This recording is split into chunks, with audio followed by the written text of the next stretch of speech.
मुंबई दक्षता से मैं हूं लता शर्मा आपके साथ। फिलहाल मैं आई हूं गोरेगांव के नेस्को सेंटर में। जैसे कि हमारे देश में वैक्सीनेशन का दूसरा चरण शुरू होने वाला है और वो चरण होगा उन लोगों के लिए जो 60 साल की ऊपर की उम्र के हैं और उन लोगों के लिए जो 45 उम्र के हैं, लेकिन 45 की ऊपर उम्र होने के बावजूद उन्हें कुछ बीमारियाँ हैं। और वो बीमारियाँ क्या है वो कुछ स्पेसिफाई किए गए हैं। इस नेस्को सेंटर में मैं यहाँ की जो डीन है उनसे बात करने वाली हूँ और उनकी क्या क्या तैयारी है और कौन से ऐसे रजिस्ट्रेशन प्रोसीजर है जिसे आम नागरिकों को ध्यान में रखना चाहिए। उन्हें इस बात को अच्छे से समझ लेना चाहिए कि अगर उन्हें वैक्सीन चाहिए तो कौन सी प्रोसीजर को फॉलो करना होगा। इसी वजह से हम अब अंदर जाएंगे और देखेंगे कि कैसे कैसे प्रोसीजर्स उन्हें फॉलो करने चाहिए और यहाँ पे क्या सुविधाएं उनके लिए की गई हैं। तो अब मैं नेस्को सेंटर में आ चुकी हूँ। यहाँ पर मेरे साथ है नीलम जी जो कि यहाँ की डीन है नेस्को सेंटर की, और ये हमें बताएंगी कि आम नागरिकों के लिए क्या क्या सुविधाएं यहाँ पे की गई हैं, क्योंकि फेज़ 2 में जो 60 साल के ऊपर के लोग हैं उनके लिए किया जाएगा, तो कौन सी सुविधाएं उनके लिए की गई हैं। चलिए मैम शुरू करते हैं कि जब कोई आम आदमी यहाँ पे आएगा 60 साल की उम्र के वाला, वो आएगा और देखेगा कि कैसे उन्हें प्रोसीजर करना है, तो क्या आप हमें बता सकती हैं? हाँ जी, तो मैं अगर आपको बता दूं कि हमारे यहाँ पहले तो वैक्सीनेशन जनवरी 29 को चालू हुआ था। पहले हमने हेल्थ केयर वर्कर्स के लिए चालू किया था, फ्रंटलाइन वर्कर्स के लिए चालू किया था। अब हम कल से जनरल पब्लिक के लिए चालू करने वाले हैं। और जैसे कि आप देख रही हैं, हमने वेटिंग एरिया की है यहाँ पर। जैसे ही पेशेंट्स आएंगे यहाँ पर वो वेट करेंगे। इस साइड भी हम और भी कुर्सियाँ लगाने वाले हैं ताकि उन्हें खड़े रहने की ज़रूरत ना पड़े, वो वेटिंग एरिया में रहे। यहाँ पे जो बैठे रहेंगे वो पहले उनका रजिस्ट्रेशन किया जाएगा, उनका एड्रेस और उनका जो डॉक्यूमेंट्स है उसका वेरिफिकेशन होगा और उसके बाद उन्हें रजिस्ट्रेशन काउंटर पे बैठने के लिए कहा जाएगा। हमारे यहाँ टोटल हमने 15 बूथ्स बनाए हैं और इन 15 बूथ्स में एक पर्सन को 3 यूनिट्स की वेरिफिकेशन डिटेल्स रहेंगी। जो भी आएंगे उनका वेरिफिकेशन अगर आरोग्य सेतु में हुआ है या कोविन ऐप में हुआ है वो चेकअप किया जाएगा। यहाँ की वॉक इन रजिस्ट्रेशन भी होगी, ऐसे हमें गवर्नमेंट ऑफ इंडिया की गाइडलाइंस आए हैं। और जो 45 प्लस हैं विद कोमॉर्बिडिटीज़ उनको लिया जाएगा और 60 के ऊपर जितने भी हैं उनको हम रजिस्ट्रेशन करके और उन्हें वैक्सीनेशन दिया जाएगा।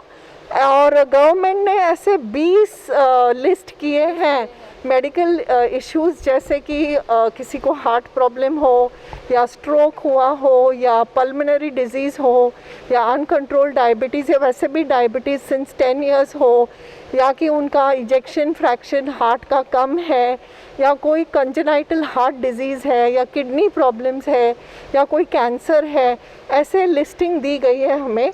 उसकी वेरिफिकेशन होगी और यहाँ पे डॉक्टर्स बैठे रहेंगे और डेटा एंट्री ऑपरेटर्स रहेंगे और वो उन्हें यूनिट अलॉट करेंगे। नीलिमा जी, मैं आपसे पूछना चाहती हूँ कि अब तक तो front line workers, health workers सब आए थे और उनके लिए वो कंपलसरी था, उनके लिए मैंडेटरी था आना, लेकिन अब जैसे कि आम आदमी लोग आने वाले हैं और उन्हें रजिस्टर करना होगा, ये जो प्रोसीजर है काफ़ी लंबी है और कहीं ना कहीं कुछ लोगों को समझ में नहीं आएगी, तो आप इसके बारे में क्या कहना चाहेंगे? तो जैसे कि हमें पता चला है कि 3 टाइप्स के रजिस्ट्रेशन हो सकते हैं। एक तो वो डायरेक्टली कोविन ऐप डाउनलोड करें और फिर अपने आप को खुद रजिस्टर करें। दूसरा है कि वो थ्रू आरोग्य सेतु ऐप से करें और तीसरा है कि वो वॉक इन करके कोई भी सेंटर में जाएं जहाँ के लोग वहाँ बैठे रहेंगे रजिस्ट्रेशन काउंटर में और उनका रजिस्ट्रेशन कोविन ऐप में होगा उनके डिटेल्स के साथ, और फिर उसी टाइम पर हम उन्हें वैक्सीन दे पाएंगे। तो दिस इज़ आवर अंडरस्टैंडिंग आज के समय में। हो सकता है इसमें कुछ बदलाव आ सकता है कुछ दिनों में, लेकिन अब तक हमारी अंडरस्टैंडिंग ये है कि इस 3 टाइप्स ऑफ वेज में कोई रजिस्टर कर सकता है। और जैसे कि आपने सारी सुविधाएं मुझे बताई कि जब कोई आता है तो ये सब होता है, तो उसमें डिटेल्स में रजिस्ट्रेशन में उन्हें क्या क्या देना ज़रूरी है, मैंडेटरी क्या है? तो डिटेल्स में उनका नाम, उनका करेक्ट फ़ोन नंबर जो वो वापरते हैं और उनका कोई भी गवर्नमेंट डॉक्यूमेंट जैसे कि पैन कार्ड हो, पासपोर्ट हो, ड्राइविंग लाइसेंस हो और उनका आधार कार्ड उन्हें कैरी ज़रूर करना चाहिए। अब जैसे कि मैंने आपसे कहा कि फ्रंटलाइन हेल्थ वर्कर्स हुए या फिर जो लोग ज़रूरी हैं उनका फेज़ 1 में हो गया, फेज़ 2 में आम लोग आने वाले हैं और ऐसे वरिष्ठ लोग आने वाले हैं जो काफ़ी सीनियर होंगे। तो आप लोगों ने उतनी तैयारी रखी है कि जब अगर उन्हें कुछ अलग असर पड़ता है तो सब कुछ नॉर्मल आप कर सकते हैं? जी हाँ, एक तो उन्हें अपना मेडिकल रिपोर्ट्स कैरी करना पड़ेगा। कोई रजिस्टर्ड मेडिकल ऑफिसर से उनकी जो करंट 20 जो लिस्ट दी गई है मेडिकल प्रॉब्लम्स की, जो 45 प्लस हैं, उन्हें वो कैरी करना होगा। और हमारे यहाँ इंटेंसिविस्ट हैं, हमारे यहाँ एनेस्थेटिस्ट हैं और चेस्ट स्पेशलिस्ट हमने रखे हैं और क्रैश कार्ट रखे हैं जहाँ पे इमरजेंसी मेडिकेशन है।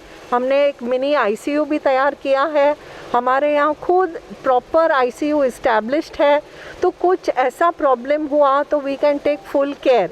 और अगर ज़रूरत पड़ी तो हमारे यहाँ एम्बुलेंसेस हैं, 4 एम्बुलेंसेस हैं। अगर पेशेंट को कहीं शिफ्ट करना हो तो वो भी हम कर पाएंगे। सो इट इज़ नॉट, जैसे कि मैंने कहा कि अब तक हम 8000 के ऊपर वैक्सीनेशंस दे चुके हैं जनवरी 29 से, और कोई भी ऐसी इमरजेंसी नहीं आई कि पेशेंट को हॉस्पिटलाइजेशन की ज़रूरत पड़ी। जो भी आए वो माइनर से प्रॉब्लम्स थे, जैसे किसी को हेडेक या पेन इन दी आर्म या हल्का सा फीवर, कुछ ऐसे रिएक्शंस आए ही नहीं हैं अभी तक, कि जो मीन्स ट्रबल मेकिंग हो या वरीसम हो, ऐसा कुछ मेरे ख्याल से नहीं होगा। और ये वैक्सीन्स बिल्कुल सेफ़ हैं और लोगों को आकर लेनी चाहिए वैक्सीन। एक दिन में आप कितने आम लोगों को एक्सपेक्ट कर रहे हैं कि यहाँ पर आएंगे और वैक्सीनेशन के लिए वो आएंगे? तो हमने यहाँ 15 यूनिट सेटअप किए हैं। मिनिमम हमने काउंट 1500 का दिया है पर डे और मैक्सिमम हमने 2500 का दिया गया है, जो कि रजिस्टर हो चुका है। और हम एक्सपेक्ट करते हैं कि मिनिमम 1500 और मैक्सिमम 2500 पर डे। लास्ट सवाल आपको यहाँ से पूछना चाहूँगी कि कई सारे ऐसे वरिष्ठ लोग जो हैं, जो सीनियर लोग हैं, कहीं ना कहीं उन्हें डर होगा कि उनके ऊपर क्या असर पड़ेगा, तो उन लोगों को आप क्या कहना चाहेंगे जो वैक्सीनेशन लेंगे और इस प्रक्रिया में आगे बढ़ेंगे? तो मेरे ख्याल से वैक्सीन लेना इज़ अ बेटर चॉइस, क्योंकि कोविड के जो सिम्टम्स वगैरह रहते हैं, स्पेशली जिनको कोमॉर्बिडिटीज़ हैं, वो क्रिटिकल भी हो सकते हैं। तो इसलिए वैक्सीन लेकर खुद को प्रोटेक्ट करना is a wiser thing to do. और वैक्सीन पूरी तरह से सेफ़ है, तो थोड़ा सा गवर्नमेंट को ट्रस्ट करके, हमारे साइंटिस्ट को, हमारे डॉक्टर्स को ट्रस्ट करके प्लीज़ वैक्सीन लीजिए, ताकि ये जो पैंडेमिक है उस पर एक रुकावट आ सके।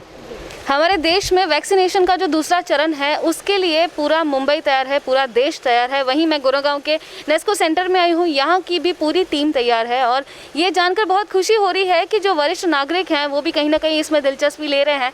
और कल के दिन में या फिर एक दिन में 1500 से 2500 लोगों को एक्सपेक्ट किया जा रहा है कि वो वैक्सीनेशन लेंगे।